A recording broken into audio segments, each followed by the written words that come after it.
여러분들이 가장 궁금해하시는 부분에 대해 말씀드리겠습니다. 저는 고인이 미성년자이던 시절 교제를 하지 않았습니다.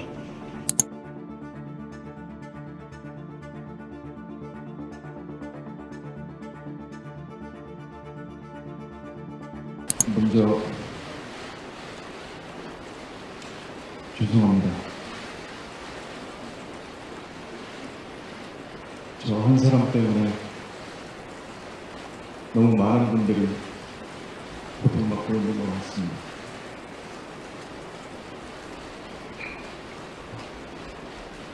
그리고 고인도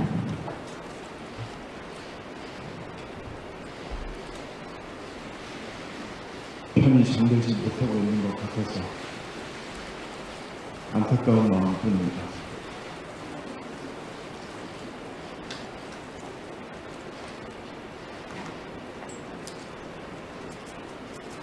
저는 스스로를 겁쟁이라고 생각합니다. 저는 언제나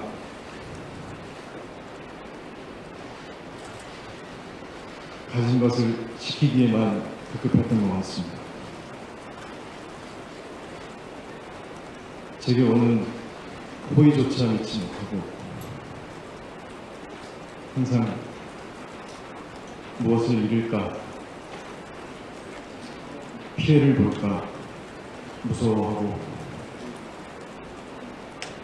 도망치고 부정하기 바빴습니다. 그래서 이 자리에 서기까지 긴 시간이 걸렸습니다.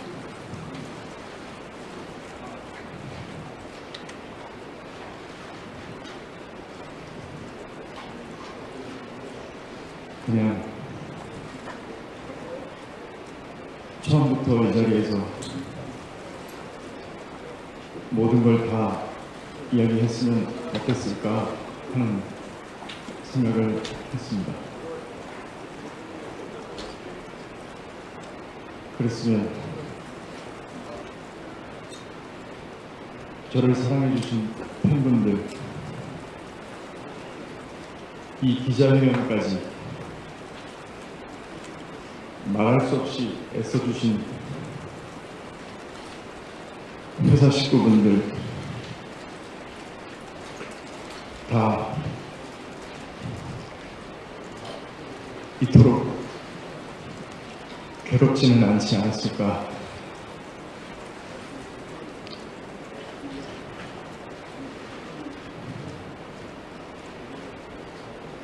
저와 고인의 사생활이 폭로될 때마다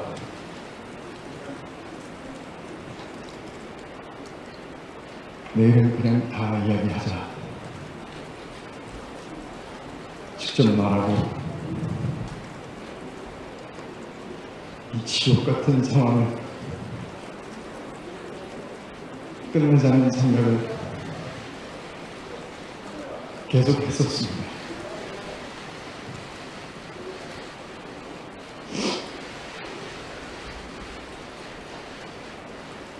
하지만 그때마다 망설이게 됐습니다. 내 결정이 주변에 어떤 영향을 미칠까? 혹시 나와 모두를 잘못되게 만드는 건 아닐까?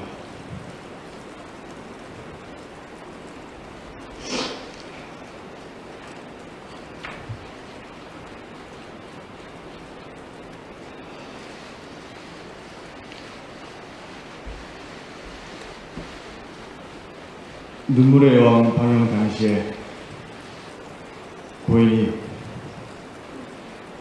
저와 함께 찍은 사진을 올렸을 때도 그랬습니다. 저와 고인은 5년 전, 눈물의 여왕이 방영되기 4년 전에 1년여 정도 교제를 했습니다.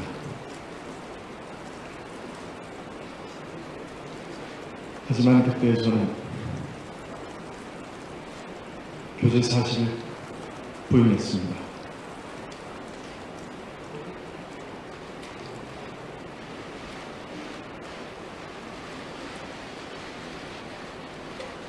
저의 이런 선택을 비판하시는 건 당연하다고 생각합니다.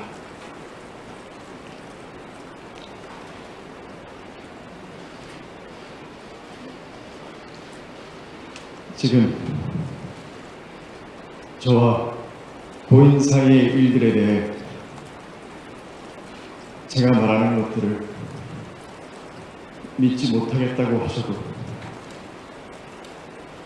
이해가 됩니다.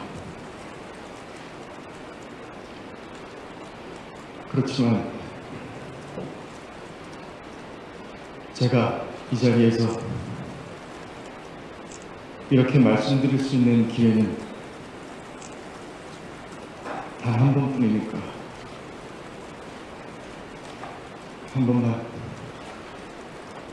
제 얘기를 들어주시면 정말 감사하겠습니다.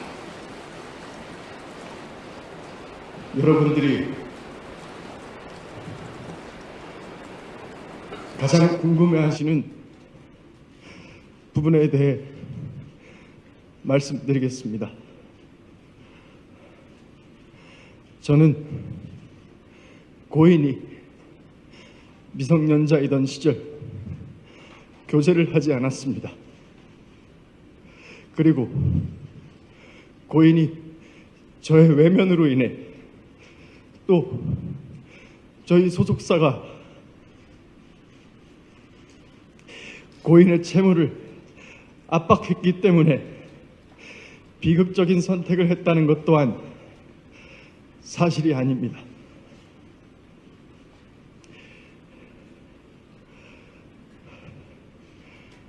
둘 다 배우라는 점을 빼면 저와 고인은 다른 사람들과 마찬가지로 평범한 연인이었습니다. 서로 좋은 감정을 갖고 만났고 다시 시간이 지나 헤어지게 됐습니다. 그 뒤로는 고인과 좀처럼 연락을 주고받지는 못했습니다. 대부분의 연인들과 마찬가지로 헤어진 사이에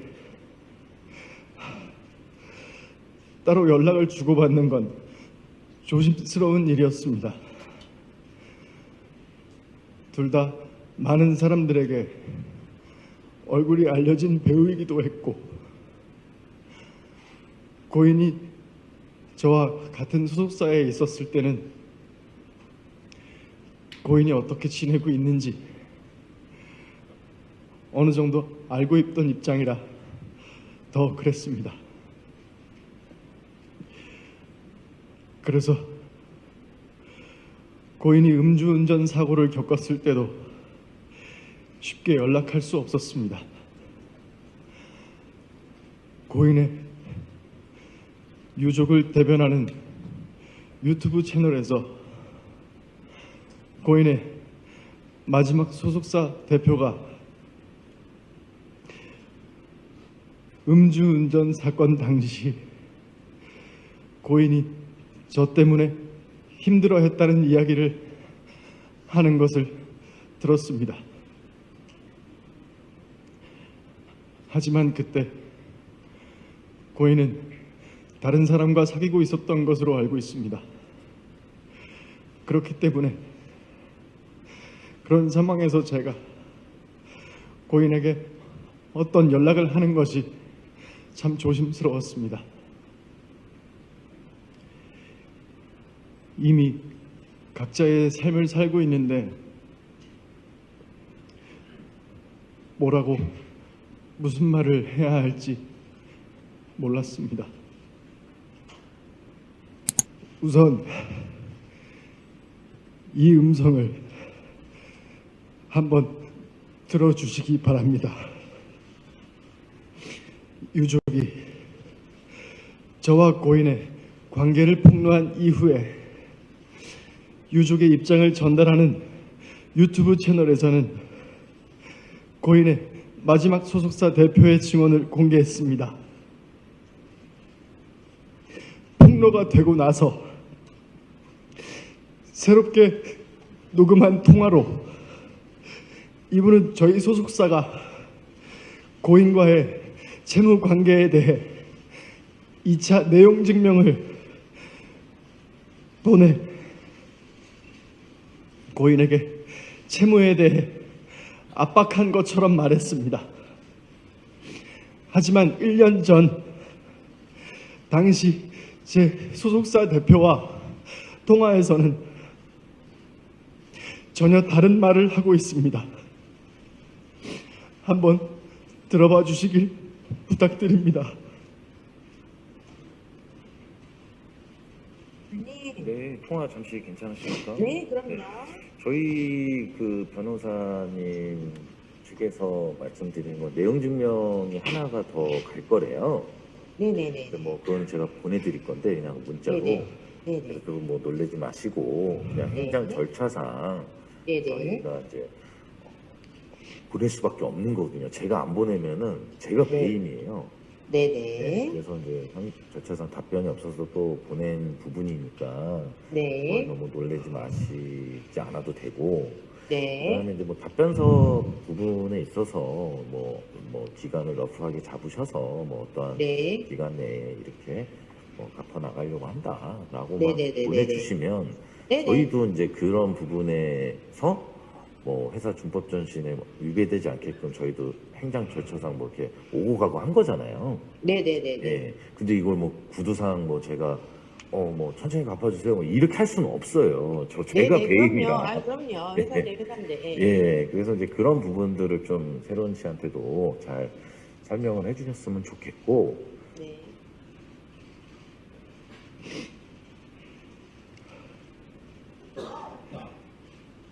저는 이번 논란으로 알게 된 내용이지만 2차 내용 증명에 대한 진실은 이렇습니다. 그런데 왜 고인의 마지막 소속사 대표님이 1년 전 통화와 완전히 다른 거짓말을 하고 있는지는 알 수 없습니다. 제가 잘못한 일은 얼마든지 인정하겠습니다. 책임져야 할 일이 있다면 책임지는 게 당연하다고 생각합니다. 하지만 하지 않은 일을 했다고 할 수는 없습니다. 유족이 주장하는 음성 증언들은 사건이 폭로된 뒤에 새롭게 녹음한 것들입니다.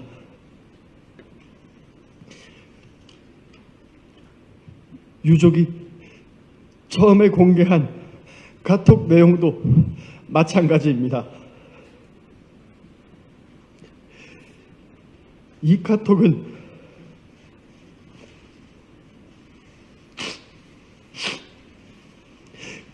고인이 썼다고 하기에는 틀린 사실들이 너무나 많습니다.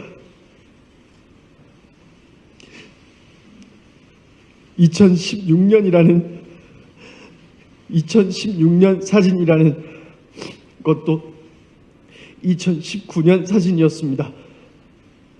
또 고인이라면 저와 고인의 나이 차이를 틀릴 수 없습니다. 또 4년간 몸담았던 소속사 이름과 계약 기간을 다 틀릴 수도 없습니다. 그리고 고인은 저희 회사에서 소속 배우로만 활동했습니다. 신인 캐스팅이나 비주얼 디렉팅을 한 사실이 없습니다.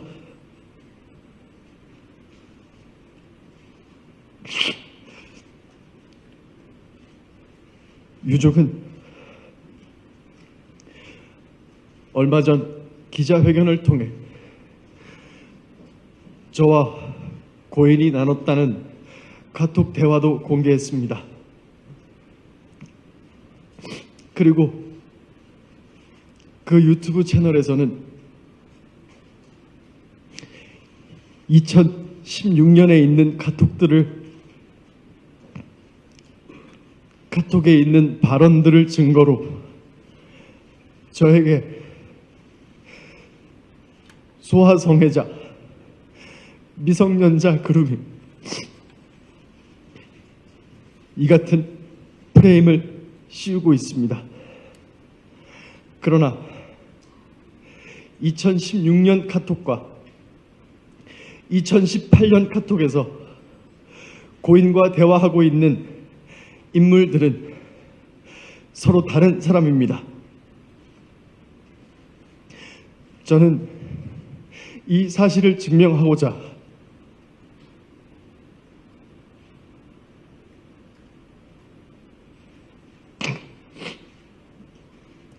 유족이 제출한 2016년과 2018년 그리고 올해 제가 지인들과 나눈 카톡을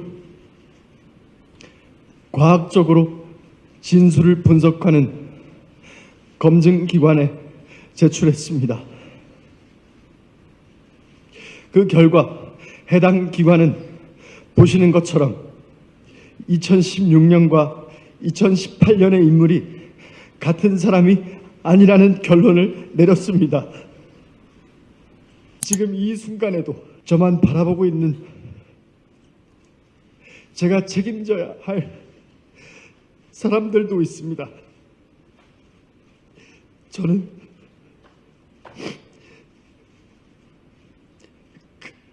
그 사람들이 매일 고통받고 무너지는 모습을 보고 있습니다.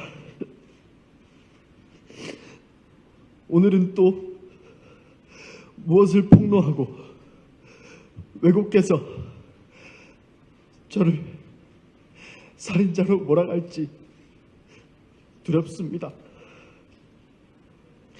이 기자회견이 끝나면 그들은 또 어떤 가짜 증거와 가짜 증언으로 제 명예를 훼손하고 주변 사람들을 괴롭힐지 알 수 없습니다. 하지만 제가 강요에 못 이겨 거짓을 진실이라고 한다면 저는 인간 김수현으로서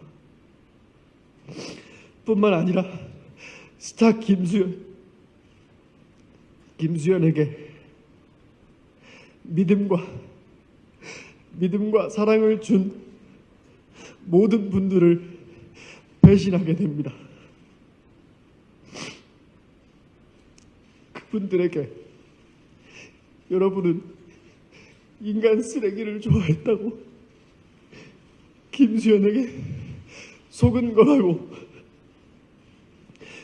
평생 남을 고통을 주게 됩니다.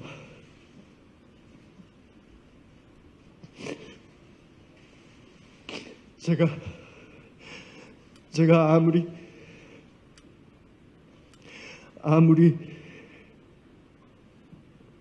연예인으로서 가면을 쓰고 사는 김수현일지라도 그것만은 할 수 없습니다. 제가 한 일은 한 것입니다. 그에 대해서는 어떤 비난도 다 받을 수 있습니다. 하지만 하지 않은 것은 하지 않은 것입니다. 지금도 지금도 저를 믿어주시는 모든 분들을 위해서 그것만큼은 밝히고 싶습니다. 저를 믿어달라고 하지 않겠습니다.